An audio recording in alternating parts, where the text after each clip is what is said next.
प्रभु यीशु मसीह के नाम में एक बार फिर से आप सभी को जय मसीह की। मैं परमेश्वर का धन्यवाद करता हूं कि परमेश्वर ने मेरे जीवन में ये मौका और अवसर दिया ताकि मैं परमेश्वर के कलाम को, उसके पाक वचन को आपके सामने रखूं। मैं कोई बड़ा ज्ञानी इंसान नहीं हूं, ना मैं कोई भविष्यवक्ता हूं। हाँ, जो सर्वशक्तिमान परमेश्वर ने मेरे जीवन में दिया है उसे बस मैं आपके सामने रखना चाहता हूं। अगर आप हमारे चैनल के ऊपर नए हैं तो चैनल को सब्सक्राइब जरूर कर देना, साथ में बेल आइकन को दबा देना। इस वीडियो को लाइक और शेयर अपने दोस्तों के साथ, अजीज रिश्तेदार के साथ कर देना ताकि वो लोग भी परमेश्वर के वचन को, खुदा के प्यार को जान सकें। और साथ में आप हमारी मिनिस्ट्री के लिए, सेवकाई के लिए ज़रूर प्रार्थना करना। जम्मू कश्मीर डिस्ट्रिक्ट रियासी के अंदर, गांव के अंदर सेवकाई करते हैं ताकि परमेश्वर अपना काम जो है वो बड़ी अद्भुत रीति से, अद्भुत तरीके से करें। चलिए हम शुरू करते हैं परमेश्वर के वचन को। तो आज का विषय आपने नीचे पढ़ ही लिया है। हम पवित्र बाइबल में से पढ़ेंगे। तो पवित्र बाइबल के अंदर प्रभु यीशु मसीह, मत्ती रचित सुसमाचार उसका 24 के अंदर एक बात प्रभु यीशु मसीह अपने चेलों को कह रहे थे कि आपको चौकन्ने हो जाना चाहिए, आपको सावधान होना चाहिए और आपको बिल्कुल अलर्ट हो जाना चाहिए। तो प्रभु यीशु मसीह जो थे वो अपने चेलों को समझा रहे थे। जब यीशु मसीह और उसके चेले वहाँ पर, चेलों ने प्रभु यीशु मसीह से पूछा और यीशु मसीह ने बहुत ही सुंदर जवाब दिया कि ये सब कुछ, जो कुछ भी तुम देखते हो, ये सब कुछ जो है ये डाया जाएगा, ख़त्म हो जाएगा। दूसरी ओर प्रभु यीशु मसीह और उसके चेले जब जैतून पहाड़ पर बैठे हुए थे तो प्रभु यीशु मसीह से चेले जो थे वो पूछ रहे थे कि प्रभु तू हमें ये बता, तेरे आने का और जगत के अंत का क्या क्या चिन्ह होगा। तो मत्ती रचित सुसमाचार जो 24 और 4 के अंदर यीशु मसीह ने जवाब दिया कि सावधान रहो, कोई तुम्हें भरमाने ना पाए। तो इसीलिए यीशु मसीह ने उन्हें सावधान किया कि आपको बिल्कुल खबरदार हो जाना चाहिए अपने जीवन के विषय में, ताकि आपको कोई गुमराह, कोई भरमाने ना पाए। मेरे प्रियो, आज बहुत सारे मसीह लोग और भी लोग इस बात को कहते हैं अभी यीशु मसीह के आने में बहुत साल बचे हुए, यीशु मसीह अभी नहीं आएगा। और वो इस बात को कहते हैं बाइबल की कोई भविष्यवाणी अभी नहीं पूरी हो रही है। और ये इस बात को भी कहते हैं यीशु मसीह का कोई वचन नहीं पूरा हो रहा है, कोई नहीं पूरा हो रहा है। यीशु मसीह के आने में बहुत साल बचे हुए हैं।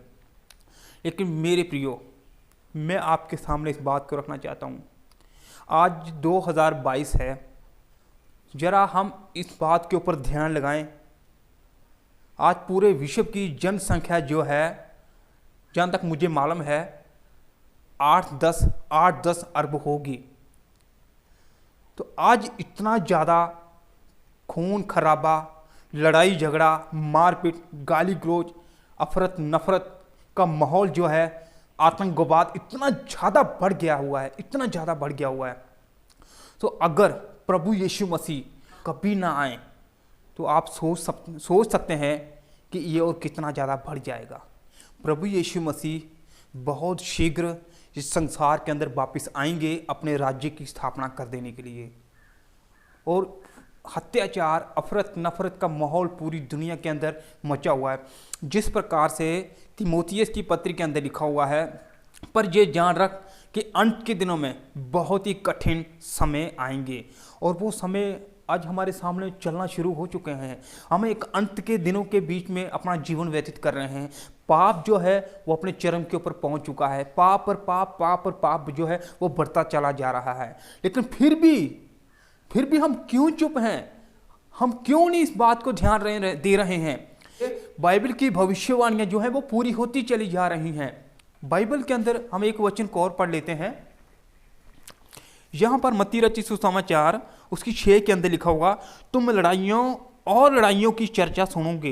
देखो, प्रभु यीशु मसीह अपने चेलों से कह रहे थे कि तुम लड़ाइयों की और ज़्यादा चर्चा जो है वो लड़ाइयों की सुनोगे।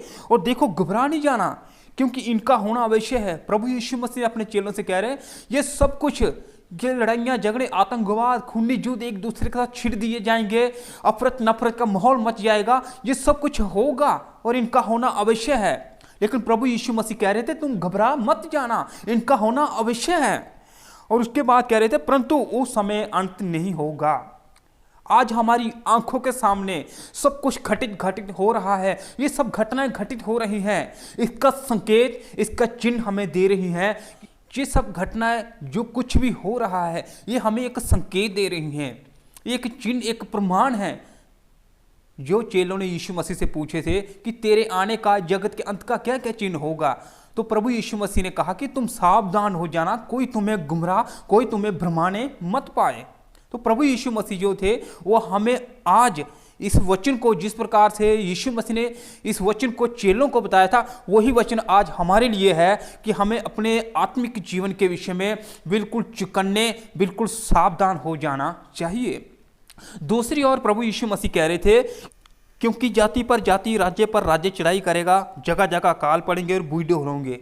मेरे प्रियो, याद रखना, अभी इस संसार के अंदर आना बहुत कुछ बाकी है, बहुत कुछ बाकी है अभी आना। अभी लड़ाइयाँ, झगड़े, खून, युद्ध, ये सब कुछ होता हुआ चला आ रहा है और होता हुआ भी आ रहा है और चल भी रहा है, ये सब कुछ हो रहा है। लेकिन पवित्र बाइबल हमें इस बात को बताती है कि हम बिल्कुल चौकन्ने और बिल्कुल सावधान हो जाएं। मत्ती रचित समाचार और उसके 24 और 12 और 13 में यहाँ पर लिखा हुआ है, और अधर्म के बढ़ने से बहुतों का प्रेम ठंडा हो जाएगा। इसलिए पवित्र बाइबल के अंदर लिखा हुआ है, आज बहुत सारे लोग इस बात को कहते हैं, मुझे पूरा यकीन है, मैं आराधना भी करता हूँ, मैं प्रार्थना भी करता हूँ, मैं बंदगी भी करता हूँ, मैं वर्शिप करता हूँ, मैं पूरी तरह परमेश्वर के वचन के ऊपर चलता हूँ। बहुत सारे लोग इस बात को कहते हैं कि मैं परमेश्वर के वचन के अनुसार पूरी तरह चलता हूँ, मैं आराधना, प्रार्थना, बंदगी, दुआ, भक्ति सब कुछ करता हूँ, सब कुछ करता हूँ। लेकिन बाइबल कहती है कि पाप के बढ़ने से बहुतों का प्रेम ठंडा पड़ जाएगा अंत के दिनों में। दूसरी ओर लिखा है, परंतु जो अंत तक धीरे धीरे रहेगा उसी का उद्धार होगा। और लास्ट में पवित्र बाइबल बताती है, जो अंत तक आने वाली परेशानियां, मुसीबत, आने वाली घटनाओं और मुसीबत के बीच में, तकलीफ़ों के बीच में, इन सब के ऊपर अपने जीवन को मजबूत करके रहेगा, इन घटनाओं के बीच में भी उस सर्वशक्तिमान परमेश्वर को याद करेगा, प्रार्थना करेगा, वचन को पढ़ेगा, वचन को सुनेगा, बंदगी, दुआ, प्रार्थना में परमेश्वर के साथ मजबूत और पक्का बना रहेगा। और बाइबल बताती है उद्धार उसी का होगा। ये बाइबल के अंदर लिखा हुआ है, परंतु जो अंत तक धीरे धीरे रहेगा उसी का उद्धार होगा। और ये बाइबल बताती है उसी का उद्धार होगा जो लास्ट अंत तक, अंत टाइम तक प्रभु यीशु मसीह के साथ बना रहेगा, प्रभु यीशु मसीह के साथ चलता रहेगा। शुरू में क्या होता कि लोग बड़े जोश में आकर होश खो देते हैं, बड़े प्रार्थना, दुआ, बाइबल, बंदगी करना स्टार्ट करते हैं, बहुत अच्छी बात है। लेकिन वो समय उनका जीवन जो होता है वो थोड़े चेर ही चलता है, और लास्ट में जब उनके जीवन में कुछ थोड़ी सी समस्या, थोड़ा सा पाप, अपराध या कोई परेशानी आ जाती है, बाद में उनका प्रेम जो है वो ठंडा पड़ जाता है, उनका प्रेम ठंडा पड़ जाता है। लेकिन बाइबल के अंदर लिखा है, जो अंत तक धीरे धीरे रहेगा उसी का उद्धार होगा। और इसीलिए लिखा है, राज्य का ये समाचार सारे जगत में प्रचार किया जाएगा कि सब जातियों पर गवाही हो, तब अंत आ जाएगा। मेरे प्रियो, प्रभु यीशु मसीह इस संसार के अंदर फिर से वापस आएगा, और मैं इस बात को आपके सामने रखना चाहता हूं कि यीशु मसीह अपने राज्य की स्थापना कर देने के लिए इस धरती के ऊपर फिर से वापस आएगा, और उसके आने का बहुत थोड़ा समय बचा हुआ है, बहुत थोड़ा समय बचा हुआ है। चेलों ने पूछा था कि प्रभु यीशु तू हमें बता, तेरे आने का, जगत के अंत का क्या क्या चिन्ह होगा। तो बाइबल के अंदर मत्ती रचित सुसमाचार उसका 24 और 32 के अंदर लिखा कि तुम अंजीर के पेड़ को देखते रहना है। तो अंजीर का पेड़ जो है वो दर्शाता है यहूदी जाति को, यानी कि इज़राइल को दर्शाता है। और इसीलिए मेरे प्रियो, प्रभु यीशु मसीह हमें इस बात को कहना चाहते हैं, तुम सावधान हो जाना, किसी के भरमाने में मत आए, किसी के, कोई आपसे कहता है प्रभु यीशु मसीह अभी नहीं आएगा, बाइबल की भविष्यवाणी अभी पूरी नहीं हो रही हैं, अभी कोई भविष्यवाणी नहीं पूरी हो रही है, यीशु मसीह के आने में बहुत करोड़ अरबों साल पड़े हुए हैं, वो मैं कहता हूँ ये झूठ है और ये झूठी शिक्षा है। प्लीज़ मैं आपसे हाथ जोड़ के कहना चाहता हूँ, प्रभु यीशु मसीह के वचन को पढ़ो, प्रभु यीशु मसीह से प्रार्थना करो। जितना हो सके आप पश्चाताप करें, तौबा करें, परमेश्वर के सामने दीन होकर के प्रार्थना करें। परमेश्वर आपको वचन का भेद जो है वो आपके ऊपर खोल देगा। आप खुद प्रार्थना करें, परमेश्वर के पास आकर के खुद प्रार्थना करें। और इसीलिए मैं आपके सामने एक वचन और पढ़ूंगा, मत्ती रचित सुसमाचार उस 24 और 42 के अंदर लिखा हुआ है, इसीलिए जागते रहो क्योंकि तुम नहीं जानते कि तुम्हारा प्रभु किस दिन आएगा। इसीलिए हमें नहीं मालूम कि हमारा परमेश्वर किस दिन आएगा, लेकिन प्रभु यीशु मसीह हमें यहाँ पर इस बात को कहना चाहते हैं, हम अपने आत्मिक जीवन को उसके आने से पहले तैयार रखें। बिल्कुल, उसके आने से पहले हम अपने आत्मिक जीवन को तैयार रखें, बिल्कुल तैयार रखें। वो वाला जीवन तैयार मत करें, 5 मूर्ख 5 समझदार थी। मूर्खों वाला जीवन नहीं होना चाहिए हमारा, मूर्खों वाला नहीं बल्कि समझदारों वाला। समझदारों ने क्या किया था, अपने साथ ऑयल भी लिया था और अपने साथ मशालें भी ली थी, दोनों चीज़ें रखी थी। लेकिन मूर्खों ने अपने साथ सिर्फ मशालें ली, ना कि तेल लिया था। वो वाला जीवन नहीं, बल्कि हमारा जीवन समझदारों की वाला होना चाहिए। हम अंत के दिनों में अपने जीवन को तैयार भी रखें। बाइबल के अंदर लिखा हुआ है, जिस मनुष्य के अंदर परमेश्वर का आत्मा नहीं है वो परमेश्वर का जन भी नहीं है। मत्ती रचित सुसमाचार उसका 24 और 44, इसलिए तुम भी तैयार रहो क्योंकि जिस घड़ी के विषय में तुम सोचते भी नहीं हो उसी घड़ी मनुष्य का पुत्र आ जाएगा। मेरे प्रियो, प्रभु यीशु मसीह हमें बार बार चेतावनी दे रहे हैं, समझा रहे हैं, मेरे आने से पहले ये सब घटनाएं घटित हो रही हैं और हो रही हैं और होंगी। जिस प्रकार से 10 कुंवारियाँ थी, मूर्खों ने अपने साथ मशालें तो ले ली पर तेल नहीं लिया था, और समझदारों ने अपने साथ मशालें भी ले ली, तेल भी लिया। जानते हो क्यों? क्योंकि वो समझदार थे, वो समझदार थे। उनको पता था कि क्या पता दूल्हे के आने में देर हो जाए, तो रास्ते में अगर दिया बुझ जाए तो मुझे ऑयल डाल के, तेल डाल के फिर जलाना पड़ेगा। लेकिन समझदारों को, मूर्खों को इस बात का पता नहीं था।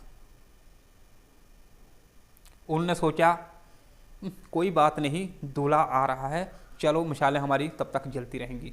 लेकिन दूल्हे की जब आने की देर हुई वो सो गई।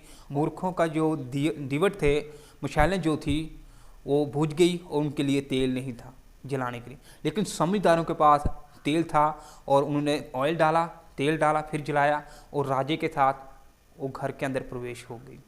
याद रखना, अगर हम दुआ करते हैं, प्रार्थना करते हैं, बाइबल को पढ़ते हैं, वचन पढ़ते हैं, उपवास भी करते हैं, लेकिन हमारे अंदर अगर पवित्र आत्मा का अभिषेक मसा नहीं है, हम बिल्कुल खाली हैं। हमारा जीवन, हमारी ज़िंदगी उन 5 जो मूर्ख हैं ना, उनकी तरह होगा हमारा जीवन।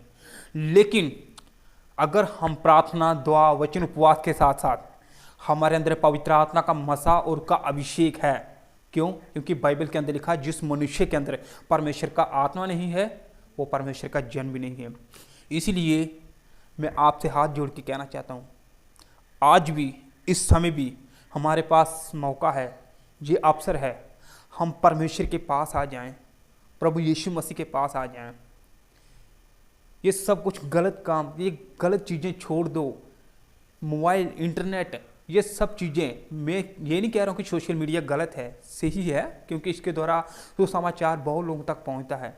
पर मैं आपसे इस बात को कहना चाहता हूँ, आखिर हम अपने जीवन में कर क्या रहे हैं?